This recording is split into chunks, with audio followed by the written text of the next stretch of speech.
Hey, what is going on YouTube? It is GeneralTarheel, your coach of the Charizards, bringing you the APA Season 5 Week 4 battle versus JustKurt and the Portage Herdiers. Coming in this week, we are 3-0, hoping to go for the undefeated for the first 4 weeks, the first part of Season 5. Because as you know, it is divided up into 3 separate drafts and everything for each 4 weeks. And Kurt, I play a lot in the APA, he's a big boy in the APA family, good friend of mine. Always love to face him. It's always like it's either a blowout or it's a really close game, and I'm expecting this one to be a close game just based off of all the fat and stuff he has on his team and such. I'm gonna go through this pretty quickly. I apologize for being up a day late as well, and now I have to do this literally right before I go to work as fast as I can. I had a friend come from across the country and visit me for the weekend the past few days, and that was my priority. I basically only see him like once a year, so I just got to this when I could. Unfortunately, it's later, but around this time there will also be the draft analysis for the second draft of APA Season 5 going up, so make sure to check that out. Let me know what you know about the team and everything. But going into this, I wanted to bring stuff that I haven't used. Basically, just Dragonite Linoon is the only things I didn't use in this draft, and unfortunately I kind of forced that on my team because things like Mega Heracross look pretty good against this team, but I really just wanted to use some of the new stuff. So I have a Choice Band Dragonite that's very offensive, mainly just looking at Bandit Outrage and Extreme Speed. I also have Dragon Tail and Thunder Punch as coverage. I have Gengar with just coverage. It's his 2 stabs and then Psychic and Thunder with the Electrium Z. Thunder Electrium Z gets an Oko on both Vaporeon and Celesteela that's on his roster. I have an offensive Nidoqueen with Stealth Rocks. I believe it has both of its stabs and then Thunderbolt. I have Incineroar. This was kind of a bulky and speedy Incineroar. Like no attack, basically. I think just 20 investment in attack. I had knockoff, Flare Blitz, Taunt, and Fake Out. This was basically just be a nuisance versus his team. I was able to outspeed Venusaur, be able to get off a Taunt, because if he didn't bring like Vaporeon, he really didn't have a good check to Incineroar. It was just pretty helpful for the majority of his team, being able to get all of the Intimidates and stuff as well. And next up is Linoon. The main thing I wanted to bring, like, he is a Celesteela. Why on earth would you bring a Linoon? This is a Belly Drum Natural Gift Linoon, so no Gluttony pickup, so I don't accidentally eat my berry. I'm the Oka Berry, and with +6 Natural Gift Oka Berry, that becomes a Fire-type move, base 80 only, unfortunately.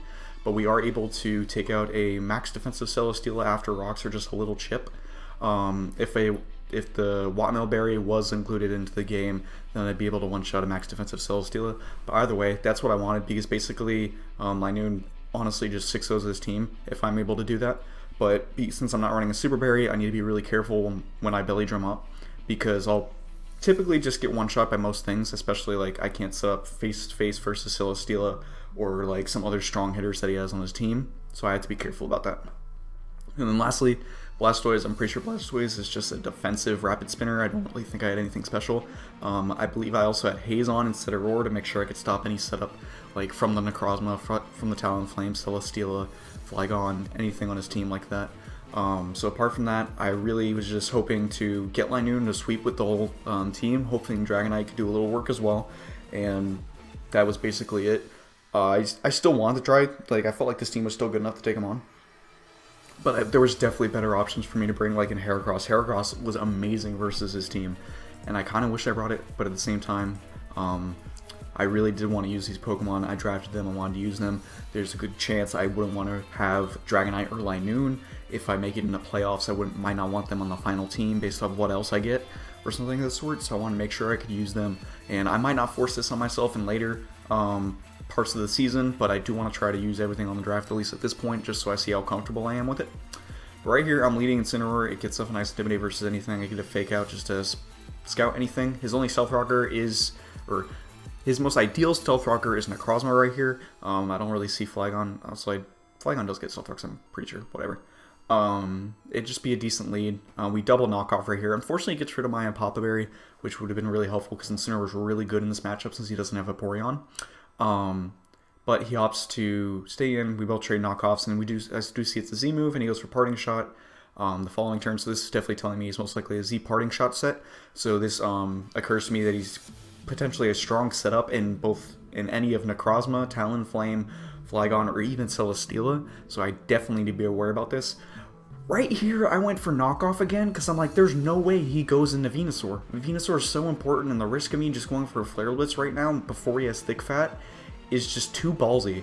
But he goes into Venusaur, so if I would have clicked Flare Blitz, I would have been able to 2-hit KO him with the hit before Thick Fat and before Mega Evolution, and then the following hit. I would have been able to 2-hit KO Venusaur, or at least force a switch into something else after the first Flare Blitz. But I'm going to go into Dragonite right here, as he goes for the Leech Seed. Really don't have the best switch into Venusaur, honestly, but I was just going to work around it as best as I could.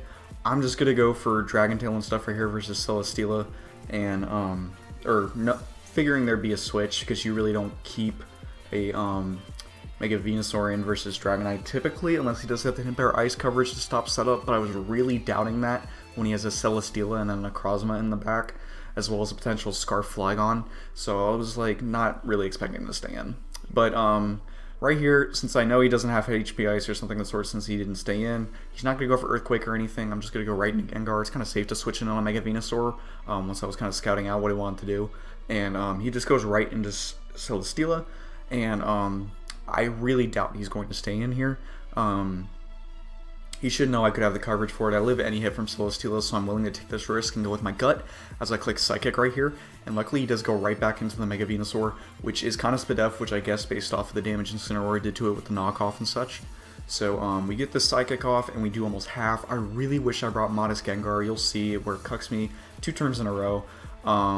In prep, I was considering it, but I only had an hour to prep for Kurt. I thought I was going to have longer, but he needed to move the battle forward. And fortunately I had to rush things. And if we had Modest Gengar, we would have been able to knock out a little Persian right here. Very important in this game.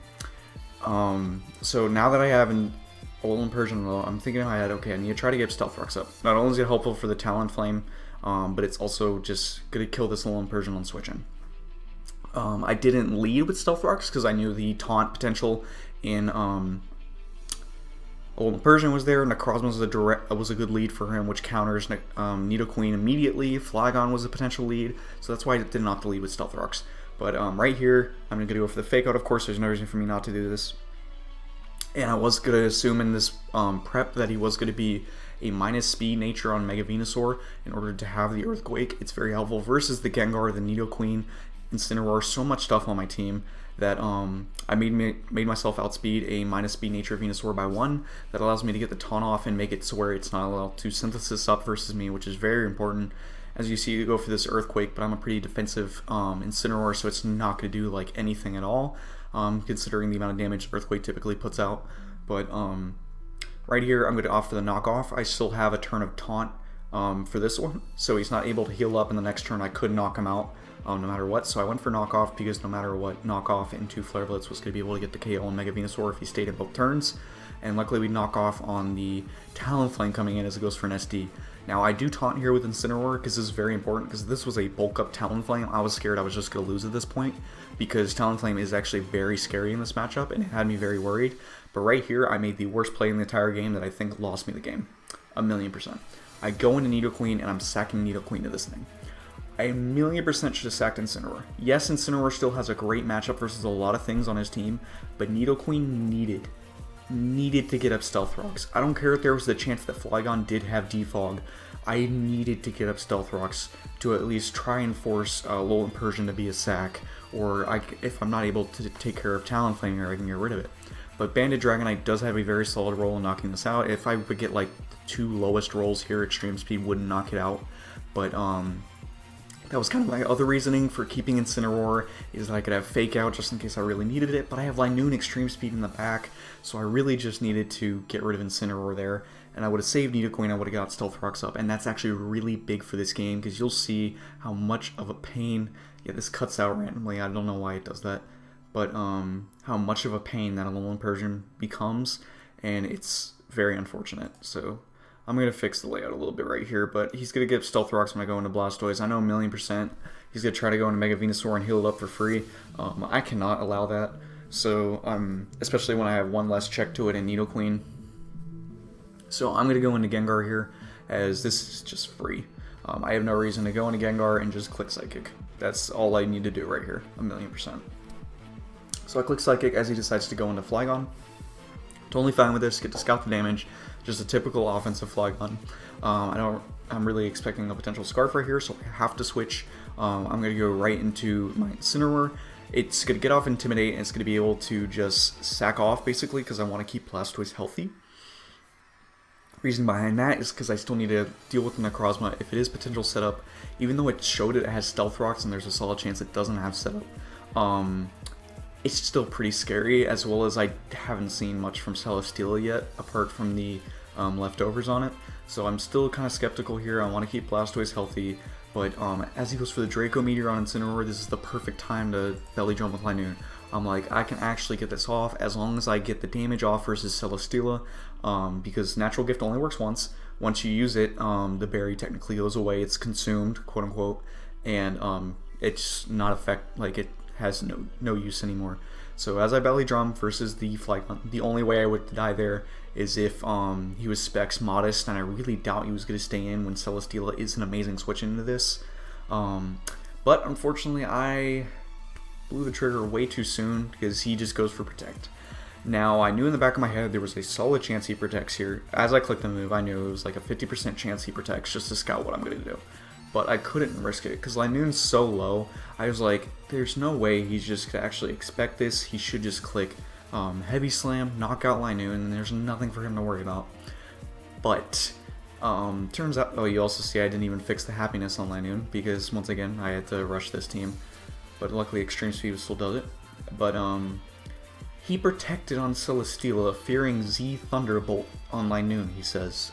Someone in his front office told him that, and I don't know who they are, but they're crazy because that makes no sense. Especially when you see me Belly Drum in your face. I took off Celesteela, my bad, Mega Venu. I Belly Drum in your face, there's no reason for me to have a Z special move, so I was really confused about that when he told me that, but I was like, okay.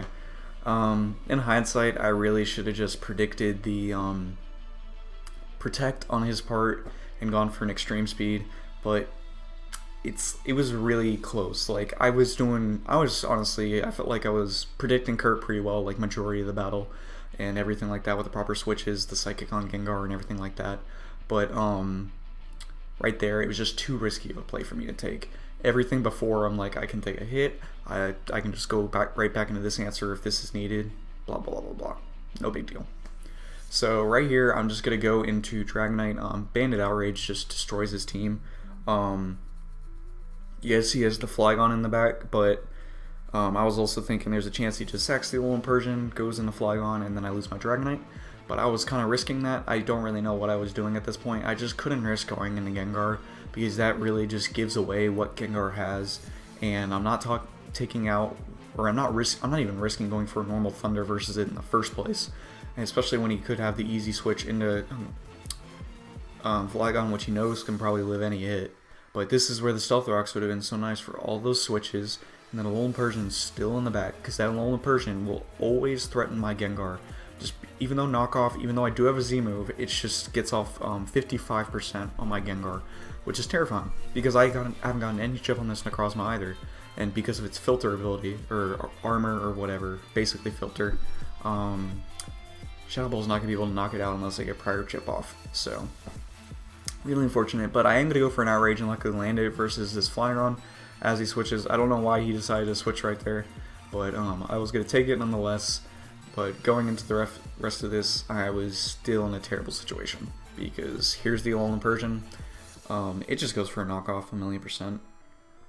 Hindsight, I probably could have switched freely right there, but I wasn't thinking. I was mainly just thinking if he, gets off his Parting Shot or Z Parting Shot and goes right into Celesteela, then he's healthy and he's able to take care of Celesteela. Or sorry, take care of Dragonite with Celesteela and just deal with me from there. So I really had no clue what I was doing for the remainder of this match. I knew I lost at this point, basically, because I knew Gengar wasn't able to clutch it. Even if I crit Necrozma, I was going to feel bad, so it's like I didn't really deserve it at this point, necessarily. Because I did make that terrible play with Nidoqueen, which was really big, costing me the game. That's what I'm going to keep saying. And Nidoqueen Parting Shot gets Celesteela all the way up to full, and that's basically it. I'm going to skip like majority of this battle because I do have to get stuff ready. But I'm going to Scald, I'm going to burn him and everything. He's just going to whittle me down over time, and this is where Necrozma just comes in with its busted Photon Geyser. I do Toxic and everything, but that's not going to make a difference because Gengar's just going to die to one Photon Geyser, and I don't get enough chip with Toxic to where Shadow Ball will be able to knock it out, because it did have the leftovers and everything. So unfortunately, I am going to lose this game to Kurt from the Necrozma Photon Geyser. 1,000,000%, it was because I made that play with Nidoqueen. If I would have just sacked Incineroar, gotten up Stealth Rocks at one point, I would have been completely fine. That Talonflame just caught me so off guard, and it worried me so much that I didn't make the correct play, and it cost me the game. It happens. I was kind of upset about it though, because when I was looking at the schedule, my 3 battles before this I felt like were extremely hard. I saw this matchup and I wasn't that worried about him coming into week 4. I typically have a good record versus Kurt and everything. He's still an amazing coach. I hate how he said before this too, like, don't hurt me too hard. It's like, brother, have confidence in yourself. Never say GG before the game's even over, especially before it starts. I never support that. But I was more so just upset because we were almost at the perfect 4-0 at the end of it, so that's why. If this was early on in the beginning of the season, I would have been, yeah, I still would have been kind of upset, but this was like right before the perfect for like the first half. So quickly for the roster that I had for this season, or sorry, for this first part of the season, I really enjoyed this team. Gengar using it again was amazing. This thing was a monster. It picked up, I think it only picked up 6 kills, but that was still like number 2 or number 3 for the first 4 weeks on kills and everything. So Gengar was a monster. I love using that thing. Most likely might use it in playoffs again, depending if people start drafting answers or not, so we'll have to see. Dragonite, Lanoon, I really wish I could have used them better. Lanoon definitely could have had that game if I just made the proper play. But once again, it was kind of too risky. I played into it. It was a 50-50 nonetheless. So, loved using Incineroar. Haven't used it at all, especially since it got Intimidate. I haven't used it, so that was fun. Mega Heracross was a monster. I really wish I brought it this game because it would have ate this team up. But absolute monster. I'm really happy I got to be able to use that for the first few weeks. As well as for the rest of the Pokemon. Blastoise is always reliable, as well as Nidoqueen. I love using those two. Whimsicott was really fun. Whimsicott was really cool, and I'm glad I was able to use it. I'm definitely going to use that thing again in future drafts. I really like that as a fairy and a grass type, to be completely honest. Apart from that, I kind of wish I used Mew a little bit more, because the games I brought it, I had to bring it. Like physically defensive for Megalopony, and then specially defensive for whatever I brought it for.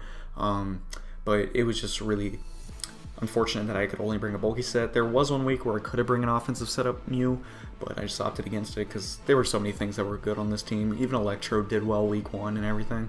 So I was really happy about how this team did. Wish I could have been undefeated, but nonetheless, I'm looking forward to the next few weeks. Make sure to check out my draft. This is going to go just a few minutes after this, might be a minute before. It depends on how long this takes to upload, because I am uploading it right now after I finish this recording. So make sure to check out Kurt, of course. My man's doing pretty well so far. He's sitting at 3-1 just like us with a better differential. But I'm happy how we're doing. I hope to look forward to seeing you guys for the next few weeks, and check out the next draft, of course, and make sure to check out everyone else's battles for this week. That'll be it from me. Sub, like, share, deuces.